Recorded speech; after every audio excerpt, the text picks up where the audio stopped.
Phone করেছি। আজকের আমার নিবেদন কবি নীরেন্দ্রনাথ চক্রবর্তীর লেখা অমলকান্তি। অমলকান্তি আমার বন্ধু। স্কুলে আমরা একসঙ্গে পড়তাম।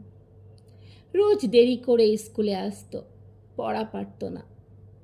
শব্দরূপ জিজ্ঞেস করলে এমন অবাক হয়ে জানলার দিকে তাকিয়ে থাকতো যে দেখে ভারী কষ্ট হতো আমাদের।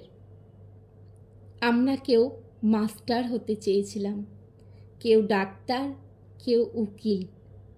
অমলকান্তি সেসব কিছু হতে চায়নি। সে রোদ্দুর হতে চেয়েছিল। ক্ষান্ত বর্ষণ, কাকডাকা বিকেলের সেই লাজুক রোদ্দুর, জাম আর জামরুলের পাতায়, যা নাকি অল্প একটু হাসির মতন লেগে থাকে। আমরা কেউ মাস্টার হয়েছি, কেউ ডাক্তার, কেউ উকিল। অমলকান্তি রোদ্দুর হতে পারেনি।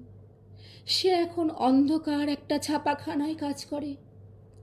মাঝে মধ্যে আমার সাথে দেখা করতে আসে, চা খায়, এটা ওটা গল্প করে, তারপর বলে উঠি তাহলে। আমি ওকে দরজা পর্যন্ত এগিয়ে দিয়ে আসি। আমাদের মধ্যে যে এখন মাস্টারি করে, অনায়াসে সে ডাক্তার হতে পারত।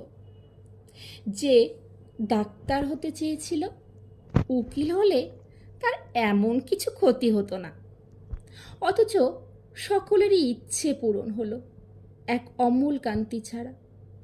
অমলকান্তি রোদ্দুর হতে পারেনি। সেই অমলকান্তি রোদ্দুরের কথা ভাবতে ভাবতে ভাবতে ভাবতে যে একদিন রোদ্দুর হতে চেয়েছিল।